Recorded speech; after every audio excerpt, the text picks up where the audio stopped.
What if I told you you can play all games on PS5 and Series X at 120 frames per second in quality mode with ray tracing? You know this can be possible in this console generation. But right now, you watch something that looks like that.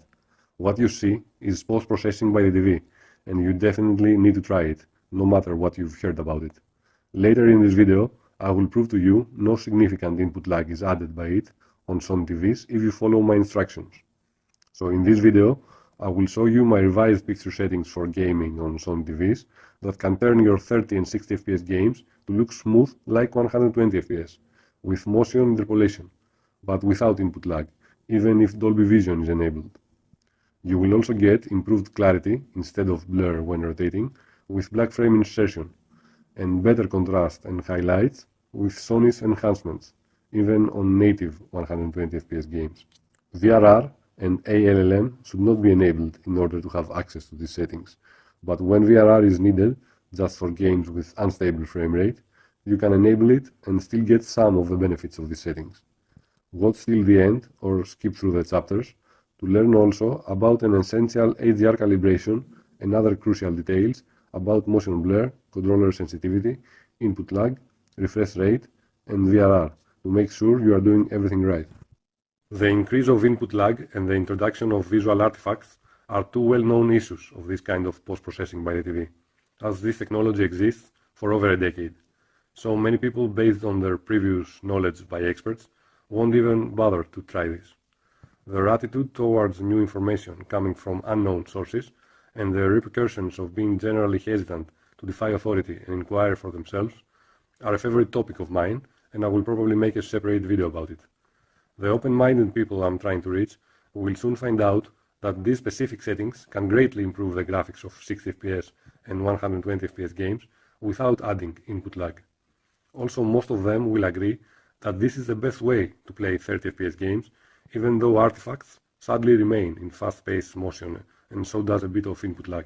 Different picture settings are required depending on the frame rate of the games, so instead of using just one custom picture mode and change the settings inside all the time, I recommend to use them all and allot each one to a frame rate, so you can just change ready-made picture modes instead.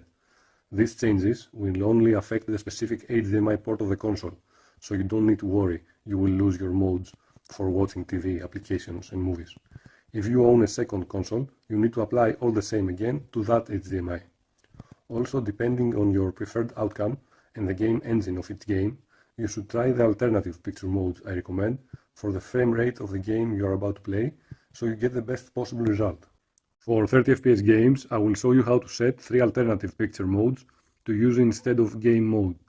Cinema picture mode will have BFI clearness at 1 to use it on most games. The 2 alternative modes, standard with BFI at 2 and vivid with BFI at max, will give you even more smoothness and clarity that are needed in 30 FPS, but they sacrifice HDR highlights and color accuracy. These same modes can also be used for 60 FPS games without changes, but it is better at motion to lower smoothness from 3 to 2 and turn fill mode off.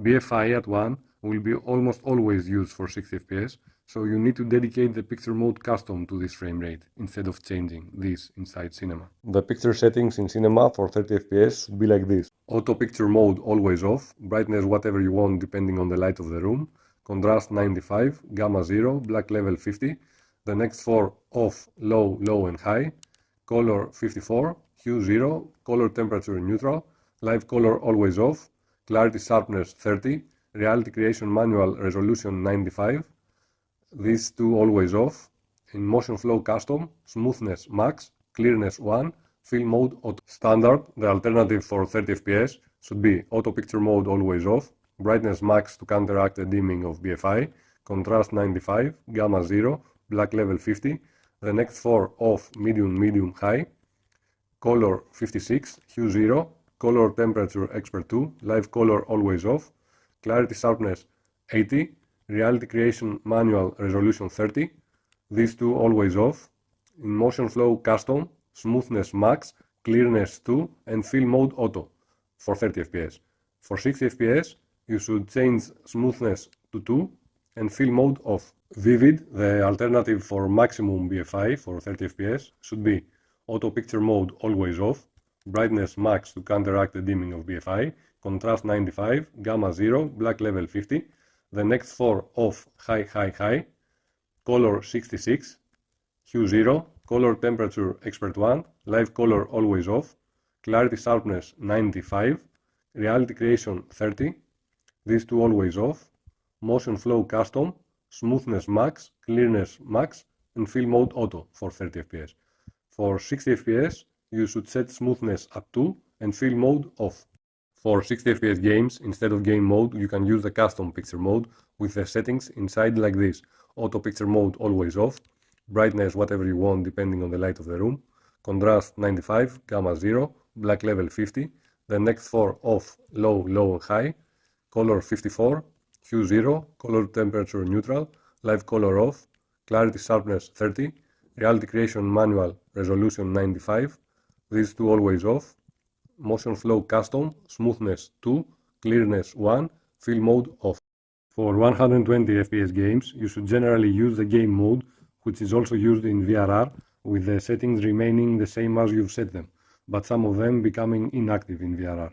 They should be like this: auto picture mode always off, brightness whatever you want depending on the light of the room, contrast 95, gamma 0, black level 50, the next 4 off, low, medium, high, color 54, hue 0, color temperature neutral, live color always off, clarity sharpness 30, reality creation manual, resolution 95, and motion flow custom, clearness 1. Without VRR, you can have two more alternatives for 120 fps games.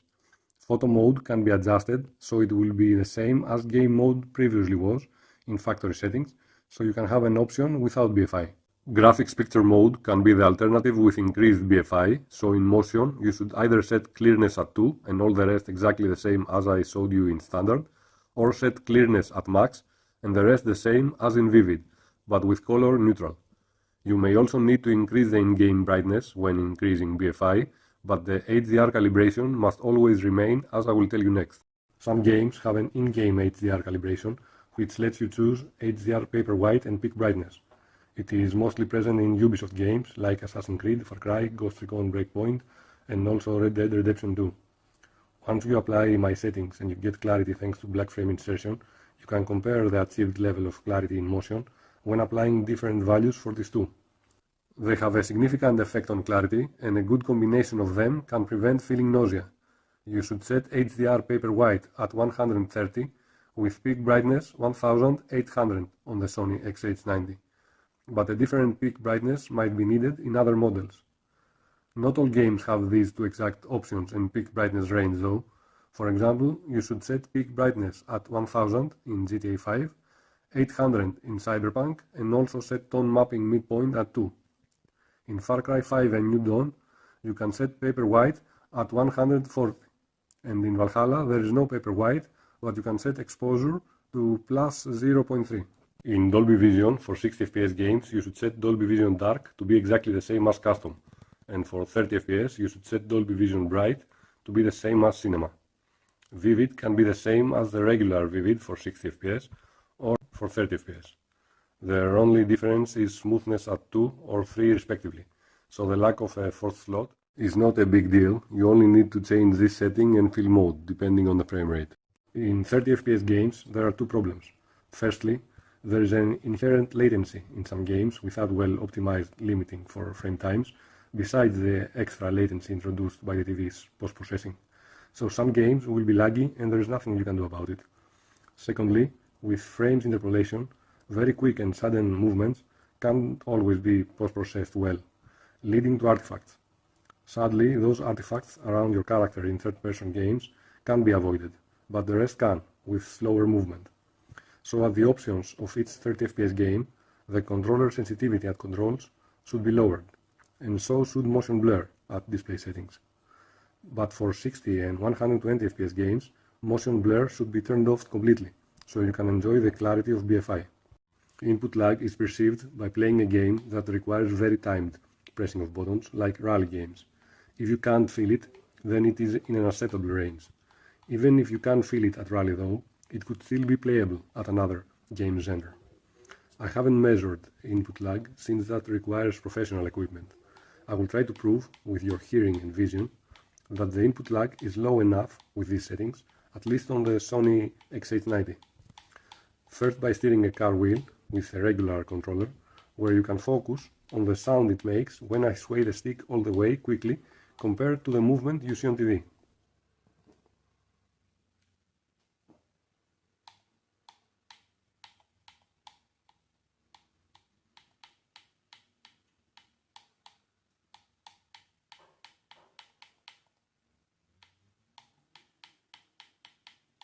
And second, by moving my hands, holding a motion controller as a wheel, while on the background you see the driver's hands on the TV doing the same at the same time, so without lag.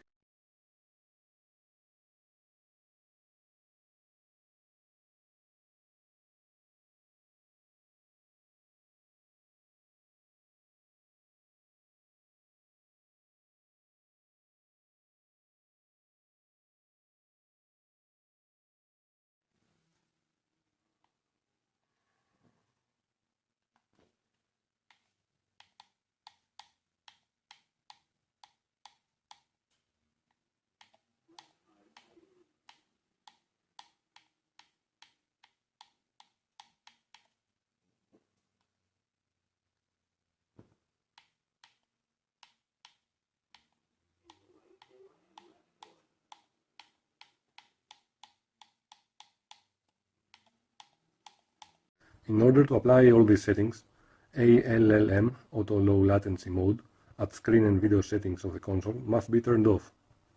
Also there, you need to choose 60 Hz for 30 or 60 FPS games and 120 Hz for 120 FPS games or VRR on Series X. On PS5, 120 Hz output can be automatic or off, but it must be turned off in order to play games like Ghostwire Tokyo, The Last of Us Part 1 and Uncharted Legacy of Thieves at 30 FPS and 60 FPS with these settings instead of VRR. These run at 120 Hz when this is set to automatic on a VRR supporting TV, and there is no in-game toggle to switch from 120 Hz to 60 Hz as in other games. VRR and the settings I showed you offer similar results in smoothness, but can't match on clarity because VRR disables BFI. Also, VRR and my settings are mutually exclusive and work best at different refresh rates. My settings work at a 60 Hz refresh rate with stable 30 or 60 FPS and also at 120 Hz with stable 120 FPS. VRR, on the other hand, works at variable frame rates in the range of 40 or 48 to 120 FPS, and it does that perfectly only at 120 Hz refresh rate. So on the Series X, if you want to use VRR, besides selecting the VRR HDMI format, remember to choose 120 Hz refresh rate at the TV and display options of the main settings before running the game. On PS5, this change can be done in-game most of the times, with an 120 or 60 Hz toggle, but for rare cases like Call of Duty Cold War and Ghost Runner, it also needs to be done before entering the game. There is a toggle between performance mode for 120 Hz or resolution mode for 60 Hz at the main PS5 settings, but unlike Xbox, it doesn't force 120 Hz if the developers didn't intend so. It is at Save Data and Game Map settings, and then Game Presets. Like my settings applied on the enhanced HDMI format, Dolby Vision is also mutually exclusive with VRR, so you choose either my settings applied on both enhanced and Dolby Vision, or the VRR enhanced format. But that's no problem because they also solve different problems, so if you know when to use each, you are covered. My settings only work with a stable frame rate and are unplayable when there are great frame drops. VRR is suitable for games with unstable frame rate above 48 FPS, and it is useless when it is locked 30 FPS at 60 Hz, which is very common in console games. So you can use my settings on all games with a stable frame rate, and you can use VRR when a game runs at unstable 120 FPS, which is always 120 Hz, or when a game has been patched to offer dynamic resolutions with variable frame rates at 120 Hz at its previously stable 60 and 30 FPS modes like Spider-Man and Ratchet & Clank. At 60 FPS on 120 Hz, the developers have implemented higher dynamic resolutions thanks to the variable refresh rate, and by being a bit more responsive, it is for some people better than my settings, although they offer more clarity and picture enhancements like local dimming and extended dynamic range. These patches also give you the opportunity to use VRR on games previously locked to 30 FPS in quality mode. Here dynamic resolutions are lowered, so frame rate is upgraded to 40 FPS, but you need motion blur set to maximum to make it smooth. So in contrast to my settings, you get responsiveness and no artifacts at the cost of a very blurry image when rotating. It is a better option for games that require quick movements, but for some more relaxed games with slow movements, my settings offer clarity that can't be compared. As both Sony TVs and PS5 don't support LFC, low frame rate compensation, don't expect to use VRR effectively in 30 FPS high quality graphics mode of unpatched games, as they will always be below the VRR range, that is 48 FPS for PS5 and 40 for Series X.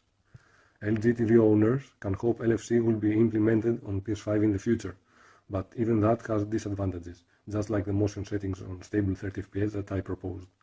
In both cases, fake frames are inserted between the real ones, and that doesn't always work as expected. On my settings, heavy post-processing is required, which introduces a little input lag and some artifacts at quick motions. With LFC, you get excessive blur with no BFI to clear it, and you also need the game to be patched to offer an HFR mode of 120 Hz to even work, so it could be applied to very few games. To learn how you can try to apply similar settings by yourself in TVs of other brands, and also learn some irrelevant secrets, watch my first video.